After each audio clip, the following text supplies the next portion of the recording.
navigating faith, struggles, and recovery through genuine connections and supportive relationships.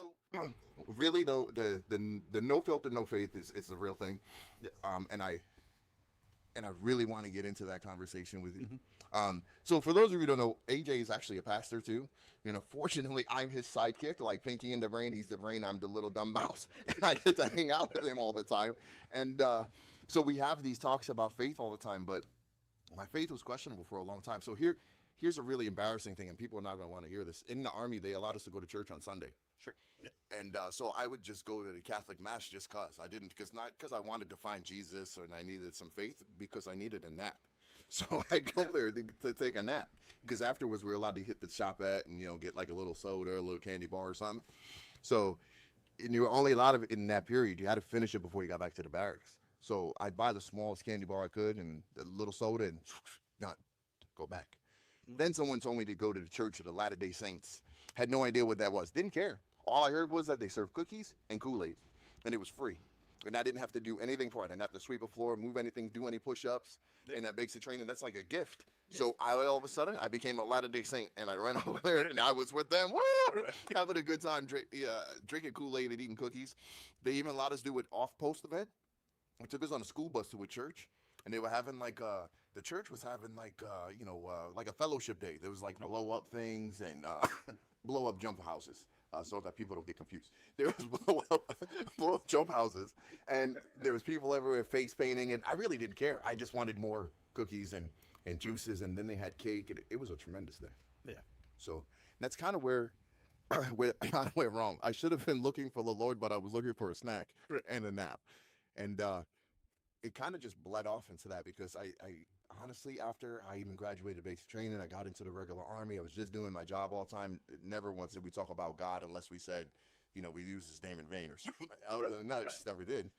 It wasn't until I got like out of the Army to Michigan, and I had been here about 7 years, and my wife had enough of me and made me go to recovery. And she, of all things, like if you send someone to recovery, normally go to AA. But I didn't. She sent me to this thing called Celebrate Recovery, and it's faith-based, and that's kind of where I began to find Jesus again. And the craziest thing is that I remember clearly being there and them saying to me when I got into recovery, the guy said, "Don't worry, God will get you there." And I kept thinking to myself, why do people keep saying that? You're going to tell me this invisible person is going to get me sober? No wonder you're here. You must have did a lot of drugs to get yourself here to think that some invisible dude's going to get you sober. This is terrible. Terrible thought process, but that's how I felt. Because that's what they kept saying. It was like, just pray about it. That's what you mentioned it earlier about people telling you to pray. That's all they ever did was tell me to pray about it. I asked them, I said, do you people do anything else but say, just pray about it? How about think about it? Let's talk about it. Let's work through it. No, it was just pray about it. And I left every night very confused for a long time. Yeah. So, Yeah.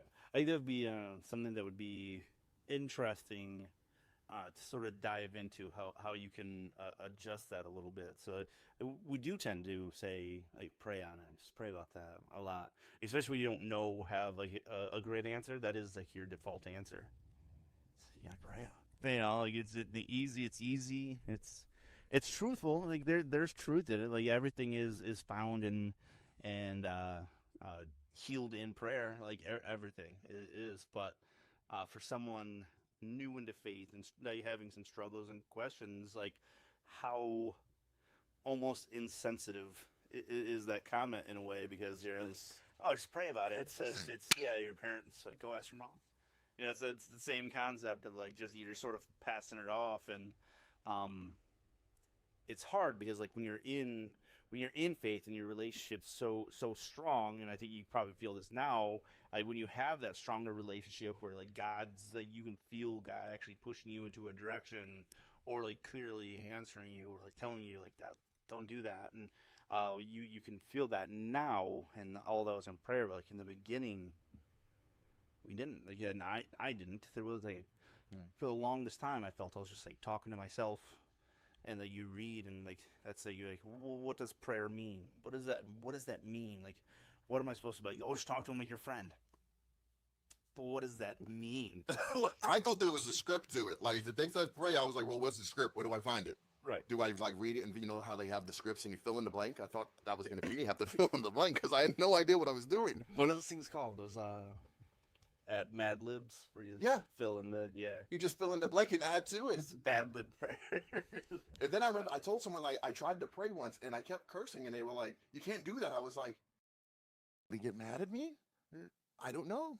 You know, I know now that he doesn't really, I don't think that he really cares. He just wants to have a conversation with me. I'm sure he's like, don't use that language, Brian. But Right, yeah. Um, Will he correct you? Sure. Yeah. what he said. Let me ask you a question. Mhm. I heard the comedian say this and I thought it was the funniest thing. And I kind of agree with him. We talk about people say, just pray about it, right? How about the people who say, I pray for you? Mhm. I feel like that's like the Christian way to tell you to go kick rocks. I think it is. I think it is. I feel, since we're talking about this, I really feel like that. It's almost like in the South, they say, bless your heart. And Yeah. if you look it up, it doesn't mean what you think it means. It's not as nice. No, it's not as nice.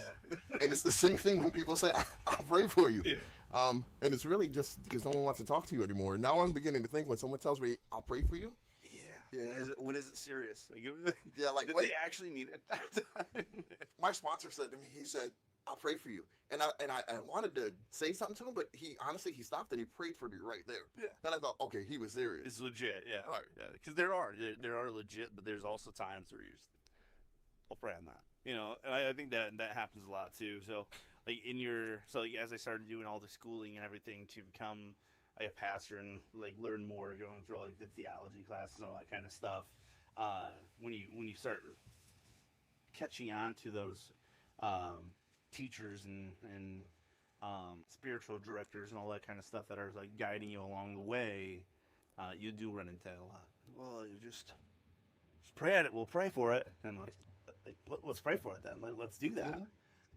And you're like, oh, go away. You're saying go away. I don't even know what you're right now. Okay. Like, which is fair. Like, just tell me to go away, though. Don't tell me to pray. Oh, it's like praying hand emojis, like PJ texts you in the text when you're in. Yeah. Everyone's praying. Yes.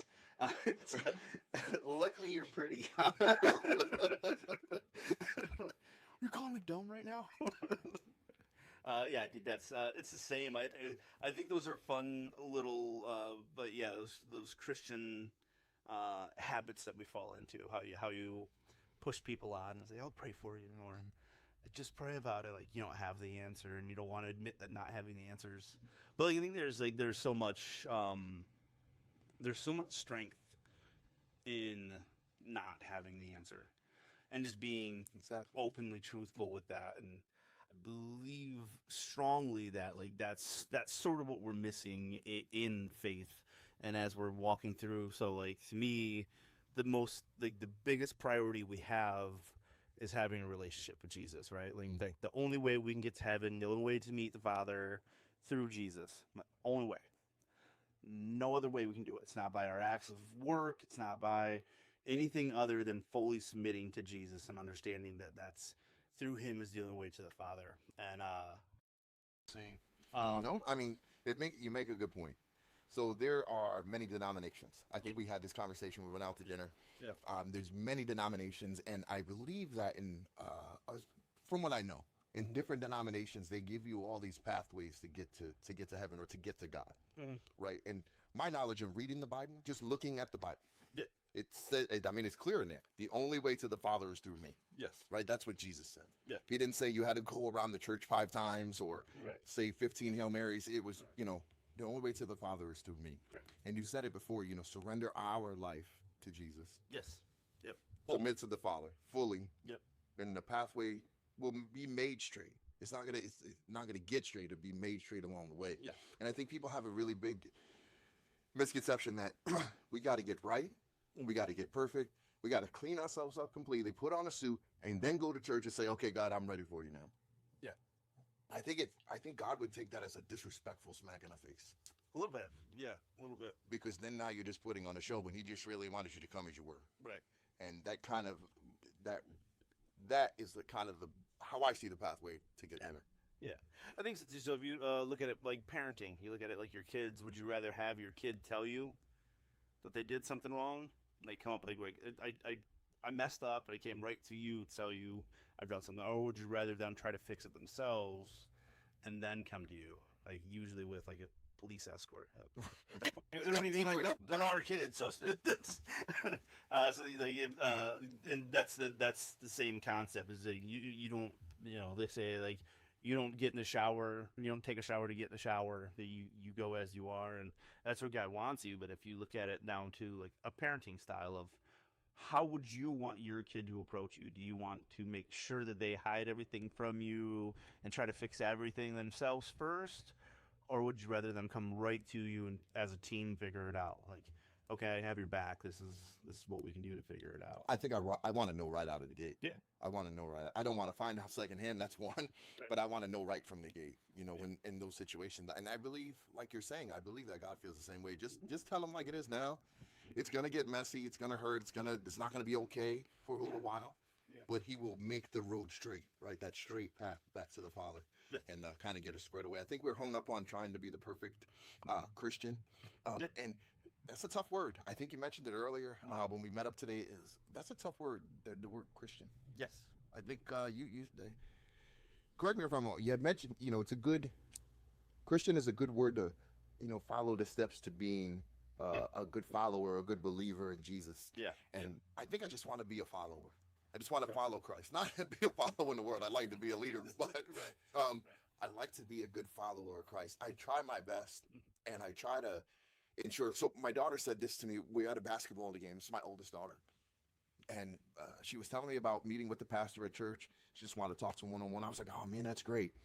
I said, so does this mean you're ready to go to church with Mom and I? And she was like, no, I'm not doing that. I said, well, why? She goes, I'm not ready for that. I said, so what about that? She goes, you guys are just weird. Like, you guys are just weird. And I was really trying to get to where she was with the weird thing. Why are we weird? Mm-hmm. And it just goes how she wants to follow Jesus. She doesn't want us to be around. She wants to take her own pathway. And I think her calling us weird is just a deflection so that she can continue to be a good follower and a believer and work her way there. I know that she tries to read her Bible, or she does read her Bible, and she does go to church with her sisters, and she's really trying to make that path on her own. I just sometimes wish I could be there to guide her, but maybe that's not what she needs. She needs Jesus to guide her, because Lord knows I do. Yeah.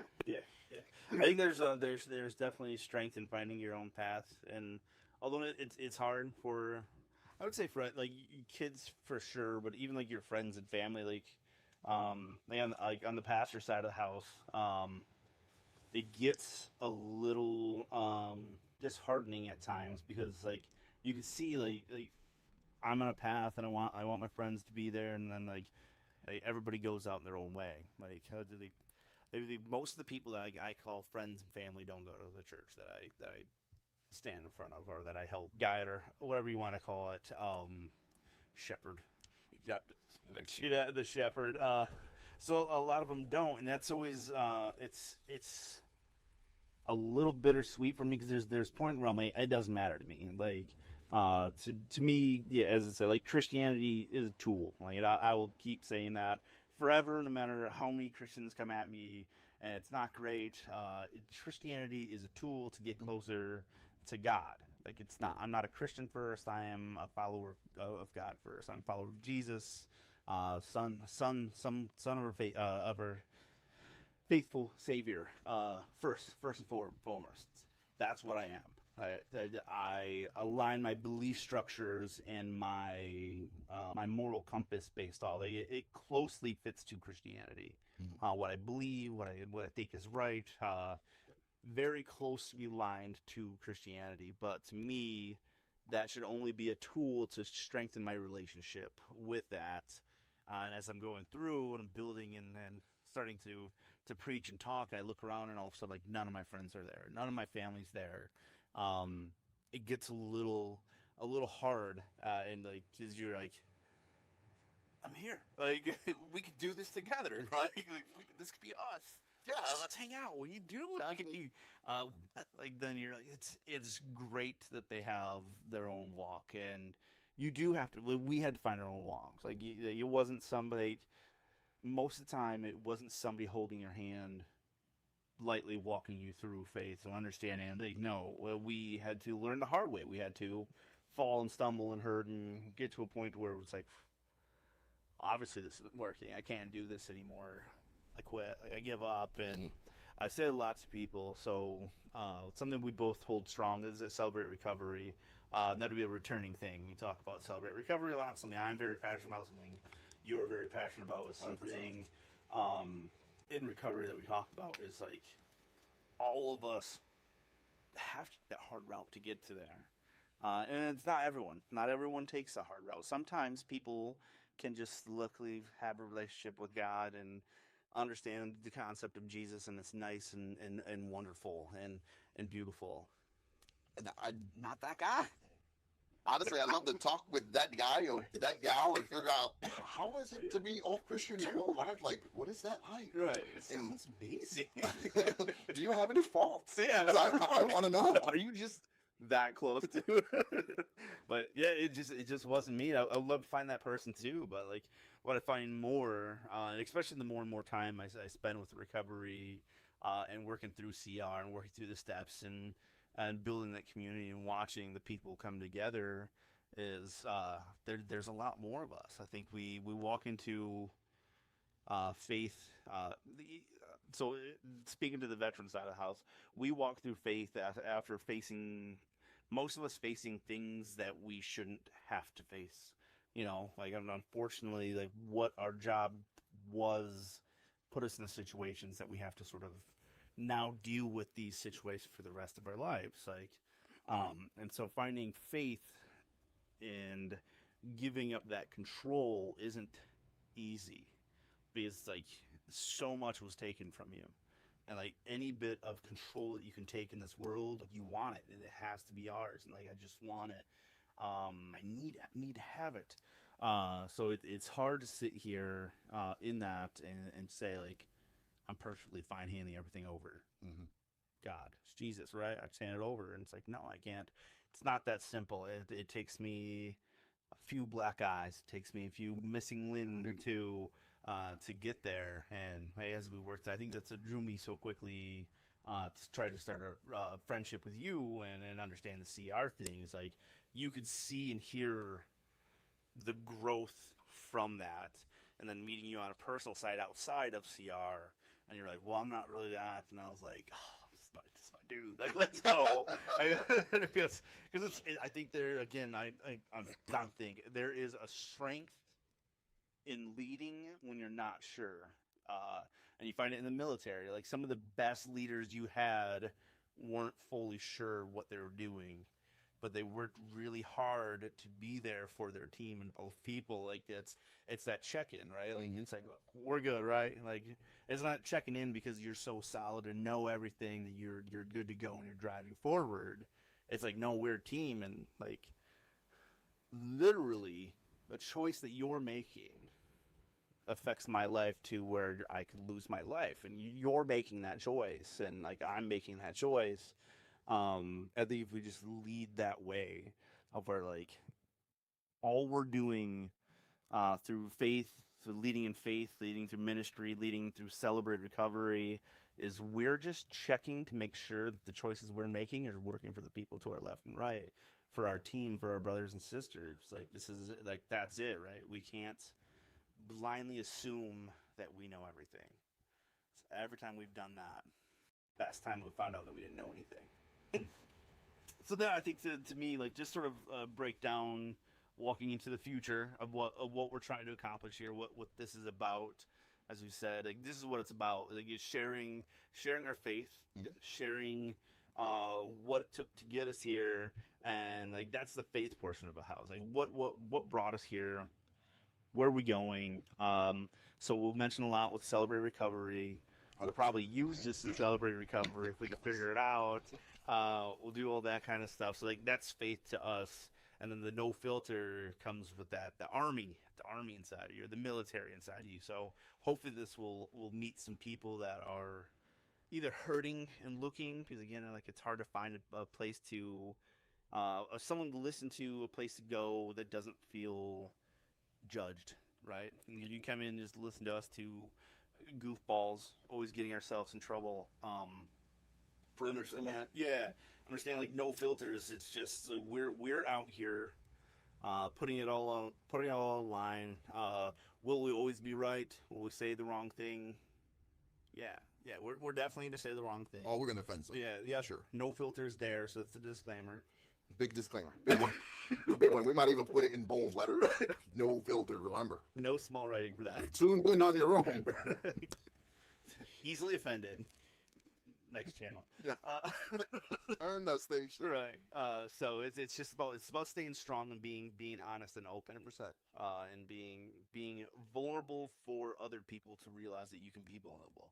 You can be vulnerable in your relationship. You can be vulnerable with your relationship with your spouses, your with God, with each other, like with everything we do. Just be vulnerable and open, and try to change the world a little bit to realize you don't have to be so, what is it, PC all the time. Yeah. And I don't think, and I think that's the big problem. And I'm so glad you said all of that, because I think that's part of the reason we get along. Is we look at Christianity, we look at our faith, and we look at our military background, and we're just honest and transparent with it. It gets really hard for people to either find their way to God, or if they have their way, to stay steady in it, because there's so many people just judging them left and right.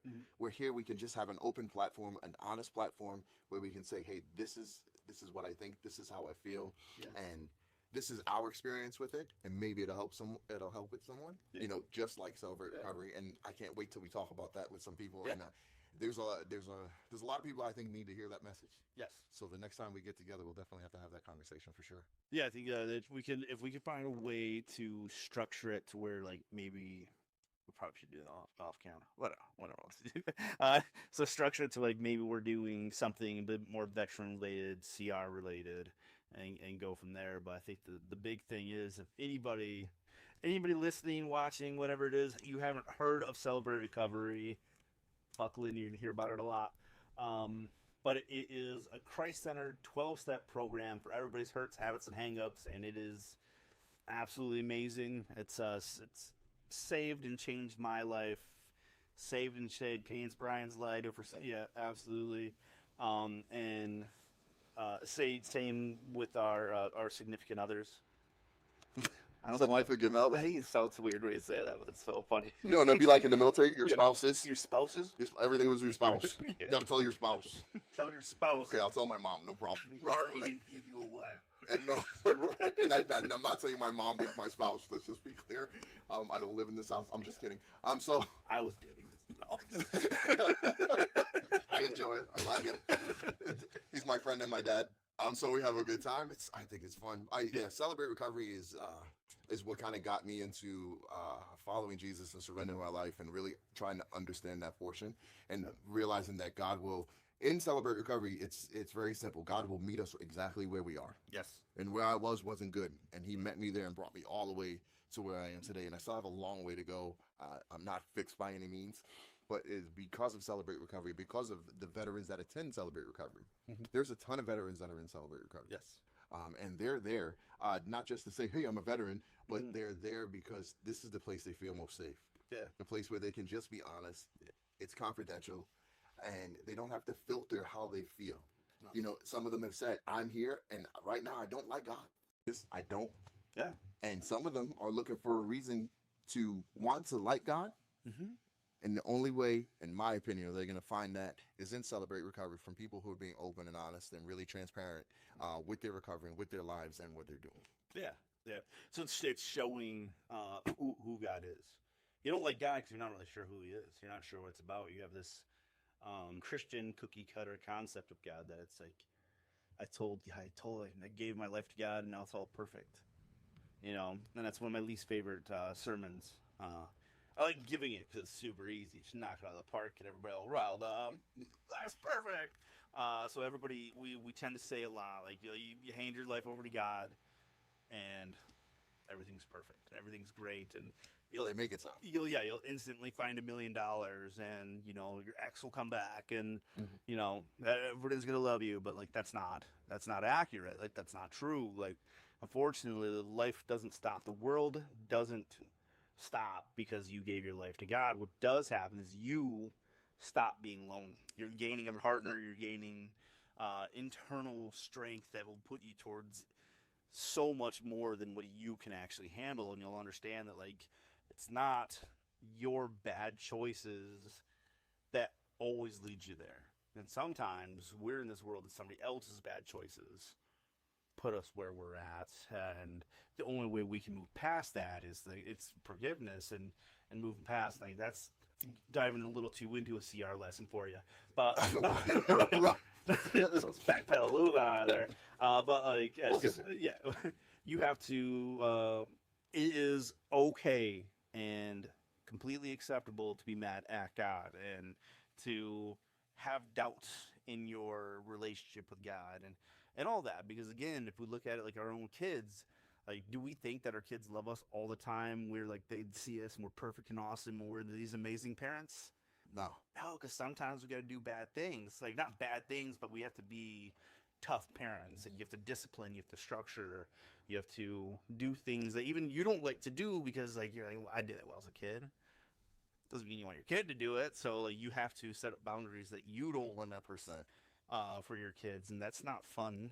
But that's exactly how to look for towards God. Like, unfortunately, we have to learn our lessons. And when you're hard-headed, veterans specifically call out. Veterans specifically, we're hard-headed. We're just, it's something that was sort of, I think it was like put into us during basic training. As like, you're now going to be a hard-headed person, and you're going to have to learn a little harder. And having a relationship with God in that scenario to where you're hard-headed, like, you have to go through it. You have to go through it. And Celebrate Recovery does a great job of being like, okay, like, yes, you're broken. Mm-hmm. You're broken. Great news is, so is we all. We're all broken. Everybody on the road. Not a single person in this world's not broken. Great news is you're now in a room or in a church or in a building or wherever it is that CR is being held for you. You're now in a collection of people that are just as broken as you are and open to admit it. And like, to me, that was a capture for me with Celebrate Recovery. Is like, I walked in to support a friend, and I'm like, I don't do drugs or alcohol, so I'll support my friend. I'll like, oh no, I'm the issue.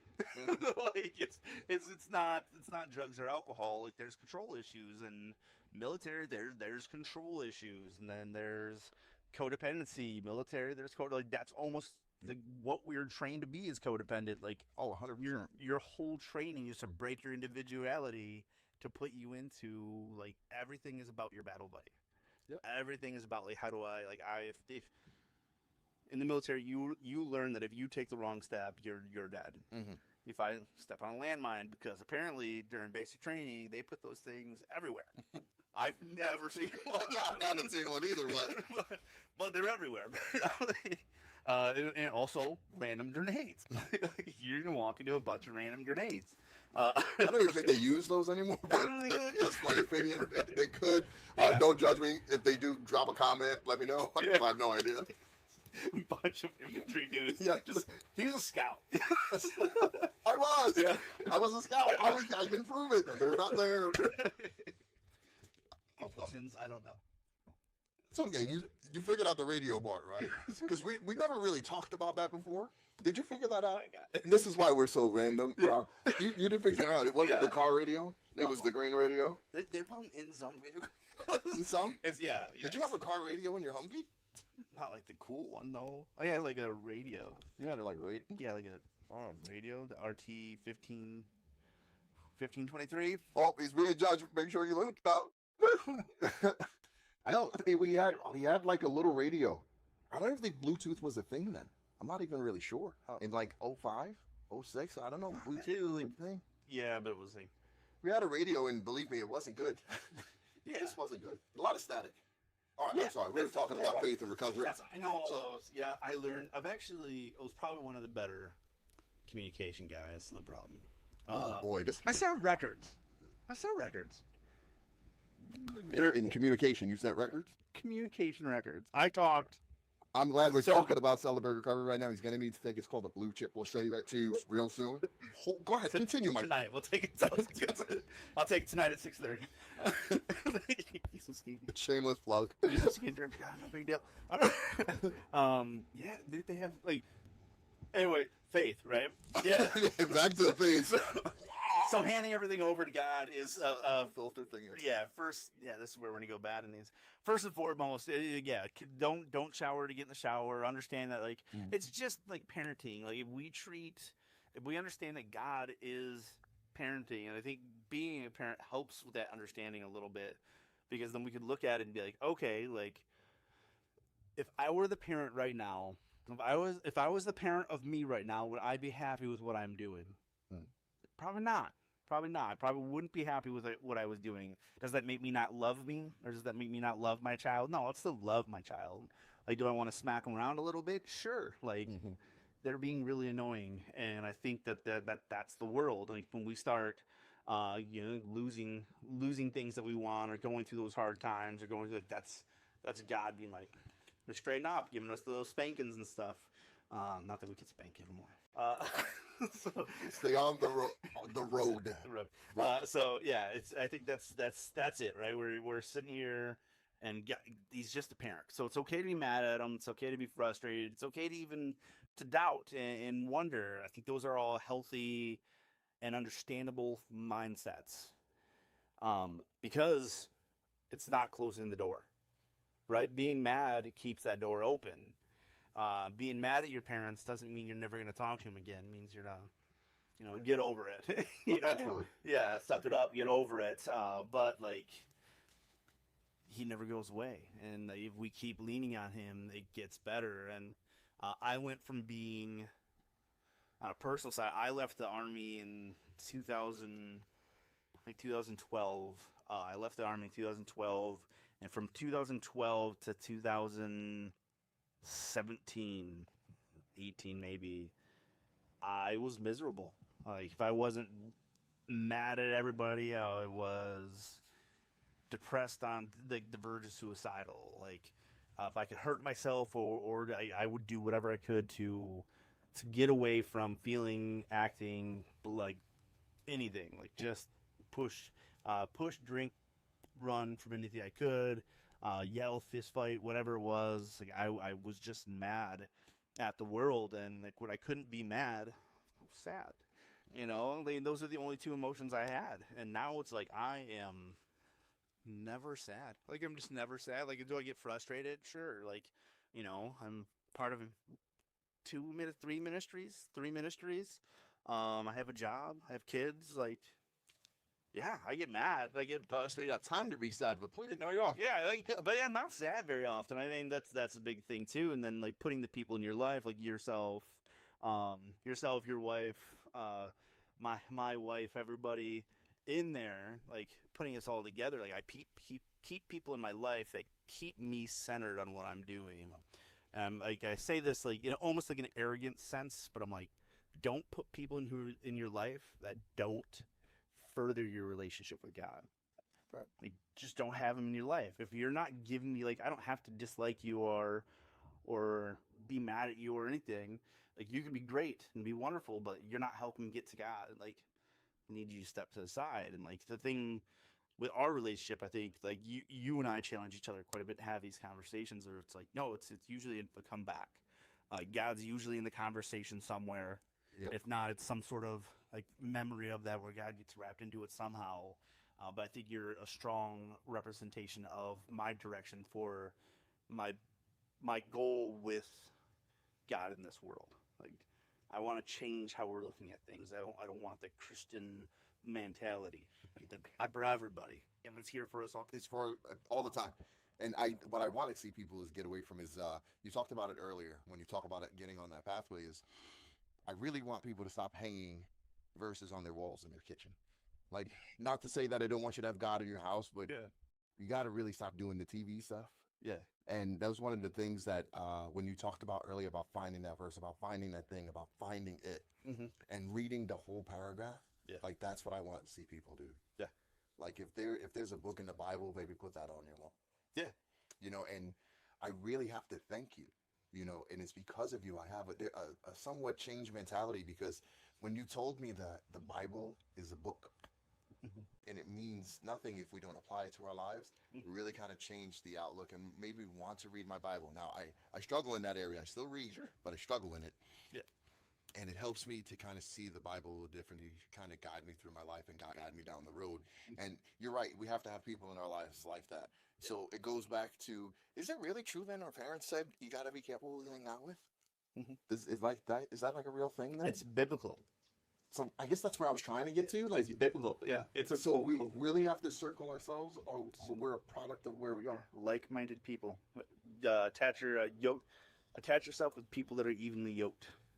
Okay. Yeah. Yeah. It's a biblical sentence. I mean, I don't disagree. Yeah. Now I don't disagree. Before, I think before I probably would have, but now I don't think I disagree because I surrounded myself with evildoers when I was growing up. Mhm. So we stole cars, did drugs, things like that, and those are the people I wanted to be around all the time. And then I got in the army, and I didn't want to be around anybody but them. Like, I didn't want to be anywhere but with my brothers Yep. and my sisters. Like, we were doing this thing together. Yes. And then when I got out, there was that trying time, and I got into recovery. And you were talking about Celebrate Recovery, which is amazing, by the way.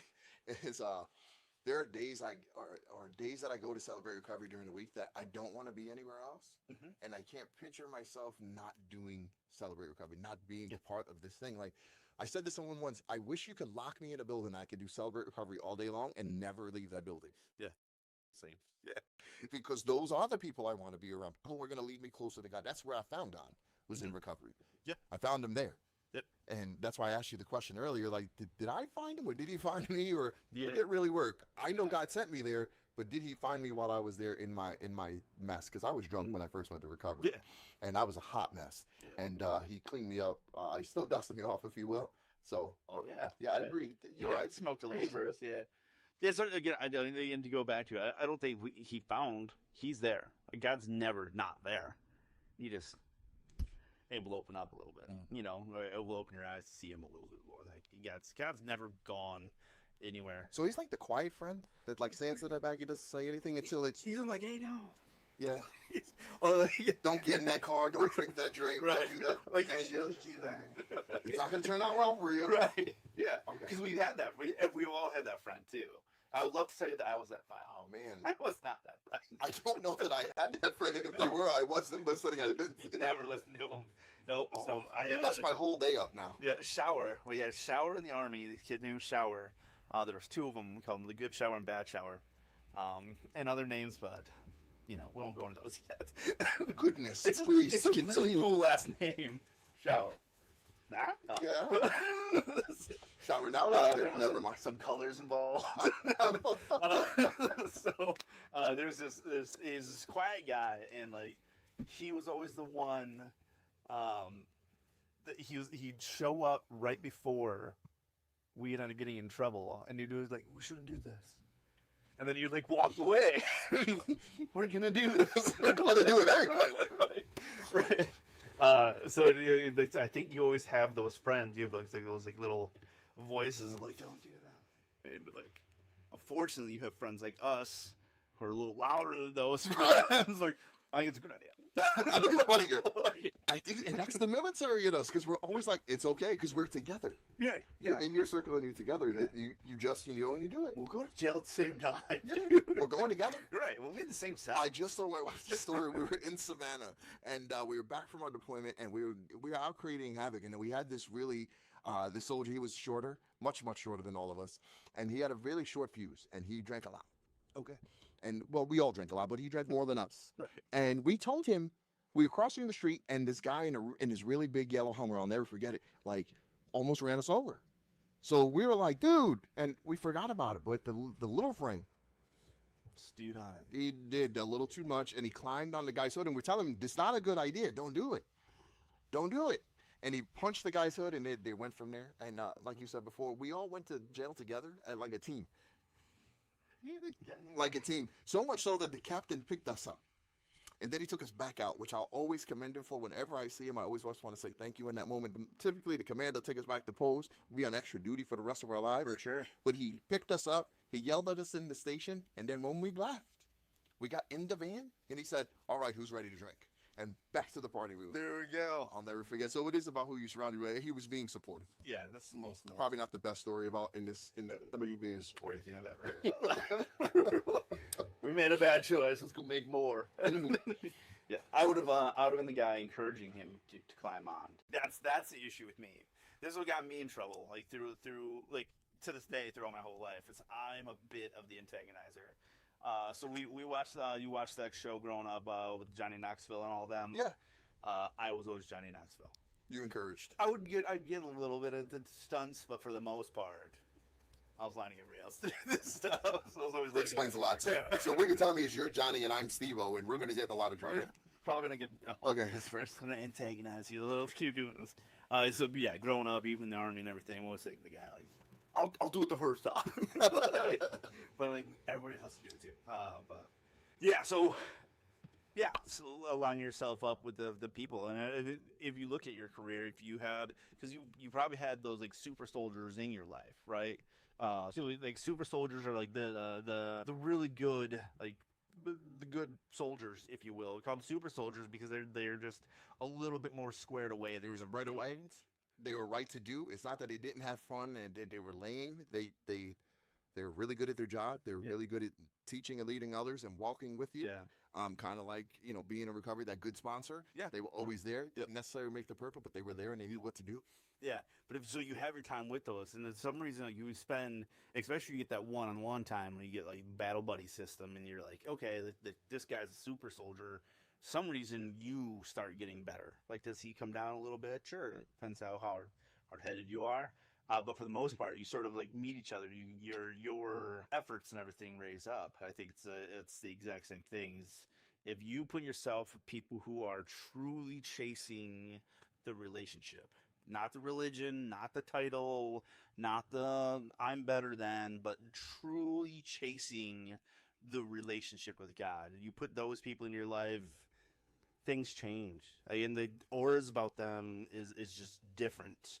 And you already have 2 or 3 people that I know that you talk about quite often that are those people. People see them and like Absolutely. it's a different walk. Like it's not just I'm a Christian or I'm this. There's a difference in their walk. And if you could put those people in your life and just sort of guide around them, like their relationship will adjust your presence.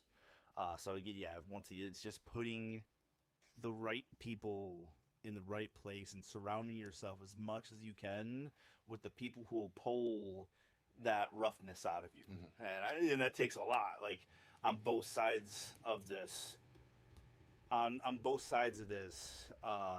like it takes a lot. Like in the army, on both sides, like you and like, it takes a lot for us to be pulled out. Like I think we're just sort of set in our ways how we do things. So you need someone really strong to like pull you back into like. And it's great now that you're one of those people. And like now we're sort of one of those people. Right? To each other. Yeah. Come on in. Come back to this relationship. But that's what CR provides. I think that's where the amazingness about being surrounded in those rooms and when we have those conversations about like how do we make CR 24/7? Like how do we do this? How do we get to that situation? Is because like that's needed. That's wanted because it's like CR allows a space for you to admit the bad and be comfortable and understand that we're all there. You're not standing up front and talking because you're perfect. We're standing up front talking because we're passionate. I didn't say we're focused. We're like, well, let's go. Like, and we talk a lot. And we do talk a lot. So what I'm hearing, and you correct me if I'm wrong, and I'm positive this is what I'm hearing is in the Army, when we were in the Army, not together, but when we were in the Army, we met complete strangers, and we bonded over a similar thing, and we were able to trust one another and walk with each other. Yep. Just like in Celebrate Recovery. Just like complete strangers who bond over a similar struggle, walk with each other. Yep. It makes sense to me. that's 100% it. It makes total sense. Yeah, and that's why like I think like I want to start talking and putting together. So Celebrate Recovery has that Welcome Home program. They do. We need one. We need one here in Muskegon. We need it bad because we have a lot of veterans here, and but like beyond that, even like to me, Celebrate Recovery is Welcome Home anyway. It's like it's so veteran related, even though it's not. I think we just went over. Yeah, it's so close.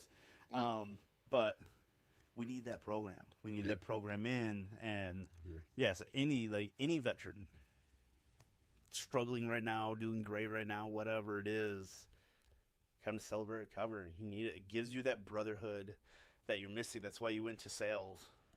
I guarantee there's a lot of veterans out there that went to sales because sales gives you that weird, able to say whatever weird thing you want to say. Yeah. Brotherhood. You know, you're 100% right. My first sergeant retired and became the sales manager at a Chevy dealership. Yep. It's a true story. Yeah, a lot of us do it. And there are a lot of us. You're right. I've met a lot of veterans selling cars when I was selling cars and selling RVs. I met a lot of veterans that worked there. Yeah, it's just it's So we're either janitors or salespeople. yeah. We got to talk more about this as we go on with the No Filter Just Face. So I enjoy it. Yeah.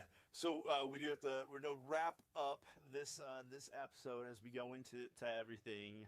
But we're gonna go more Celebrate Recovery.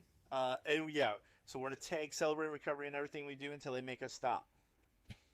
Or join in. One of the It's not my habit. No problem.